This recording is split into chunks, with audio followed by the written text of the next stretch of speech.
Alright, hello everybody, Chef James back again for another Chef Chat. Today we're going to do risotto. I get a lot of questions about risotto, and I picked up this idea because last week I got a call from my brother, Mike. He said, James, I need to know how to do risotto. I've been eating in restaurants for a couple weeks, I love the stuff, he goes, but I have no clue how to do it.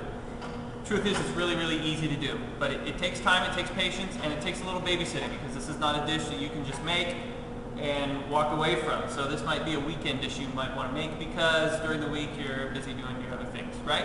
So let's jump right in. We're gonna need certain types of ingredients here.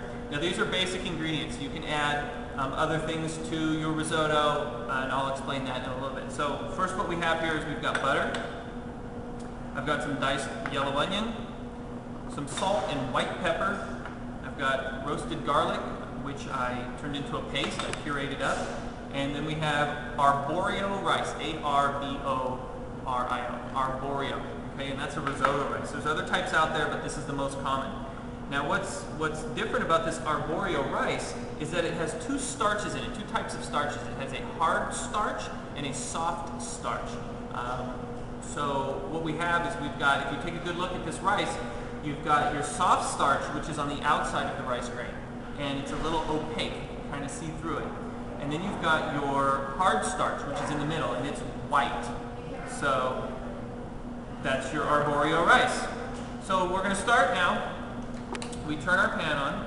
So we've got our burner on, we've got our pan on the burner. So just in like all of our sauteing techniques, we turn the heat on, we put our pan on the heat, and then we let the pan get hot, right? That's crucial.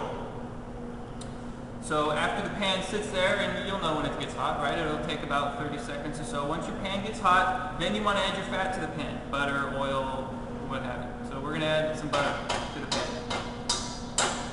And now we want our fat to get hot. You want this butter to melt all the way, and you want the butter to start bubbling. So we're going to let that start bubbling. Now a word on the roasted garlic. Roasted garlic, you can buy roasted garlic in small plastic containers in the grocery store, and you can puree it up, or you can make it yourself. You just take some garlic cloves, cover them in oil in some type of little baking dish, cover them with aluminum foil, and then bake it in the oven. It'll probably take 20-30 minutes, just until it starts to turn brown, and then you pull it out of the oven because it's going to continue to cook after you pull it out because it's in that hot oil. So you drain the oil from the garlic, and then you just puree it up, and that's what I've done here. So now that we have our butter is hot and it's starting to bubble, what we're going to do is we're going to add our onion. All right? And we're going to saute the onion up. Now I would not suggest using red onion for this. White or yellow onion would be best, or you can use shallots. Shallots are also good. So what we're going to do with this is we're going to saute this. We're going to sweat them. We're not going to caramelize them or brown them in the pan. We don't want any color on these. We just want to get them soft. So we're going to saute these until they get soft. Okay, they're soft. Not really, but they're going to take 5 or 10 minutes to soften up. But we don't want you here all day, so now we're going to add our rice. So we take our arborio rice and we add it to the pan. Now if you guys notice, I have a fairly small amount of rice here and a fairly large pan. And that's because this rice is going to expand about 3 times its original size. So we saute the rice a little bit in the butter just to get the rice heated up a little bit. Alright? So after your rice is hot, what you do is you can take water or you can take chicken stock, but the key here is to make sure that it's warm or hot, because you don't want to add cold liquid to your pan because it's going to reduce the temperature in your pan. You want to keep it hot all the time. So what we're going to do is we're going to add just enough water in the pan, you can tell the pan is hot, to cover the rice. And then you want to turn down your heat.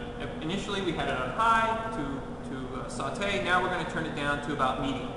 You just want it simmering. You just want the little tiny bubbles coming up. You don't want it rolling, as we say in the kitchen, at a full boil. So what's slowly going to happen here is you're going to have to sit here and watch this, because the rice is going to start absorbing the liquid, and there's a lot of starches in here because arborio rice is a fairly starchy rice. And you want to agitate this risotto. You want to help the starches come off of this rice by stirring it, by agitating it. So you're going to sit here and you're going to let it sit, and you're going to let the rice absorb the liquid, and then you're going to give it a stir. Once the rice starts showing through the liquid, that's when you want to add more liquid, right? Just a little bit more, just so it covers the rice. And you want to repeat this step over and over and over again. So the soft starch is going to cook really quickly, and the hard starch is what's going to take a long time to cook, and it's going to cook like that when it cooks. You're going to keep tasting it after about 25 minutes or so. You're going to taste it, and it's still going to be a little hard in the middle, and then you're going to keep cooking, adding water, and then all of a sudden, boom, it's going to be done.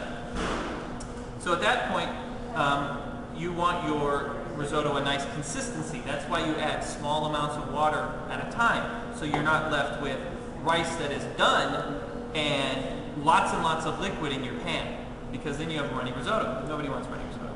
So we're going to season it, initially in the cooking process with a little bit of salt and a little bit of white pepper. You can use black pepper if you want to. I like using white pepper with this because you can't see all the little speckles of pepper in the risotto when it's done. It's more of a presentation thing.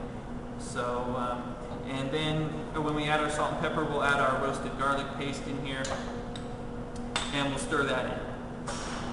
So we continue to cook, like I said. Other things you can add to this while you're sauteing your onions, you can saute mushrooms. That's very, very classic. Saute mushrooms. If you don't want to use roasted garlic, you can use fresh garlic and saute that in with the mushrooms and the onions. The opportunity is endless. You can put anything you want in here. It's one of those things. It's like a one-pot meal. You just put everything you want in there. You can put zucchini or squash or broccoli. You can put spinach in there at the end, because the spinach will cook very quickly. So that's your risotto. So your end product is going to look like this. It's going to be thick enough that it doesn't run all over the plate. You don't want to spoon your risotto up onto the plate and it just runs off. You want it a little bit. You want a little bit of consistency. So this is just your plain roasted garlic risotto. This is nice because you can have it for like a first course or a second course. I tend not to serve risotto as a main entree because it's very filling. There's a lot of starch, there's a lot of carbohydrates in there. It really sits down there in the bottom of your stomach. You're like, by the end of your meal. So first course, second course. Another good thing to do with these is you can put some breadcrumbs in there and form them into like little cakes, like crab cakes.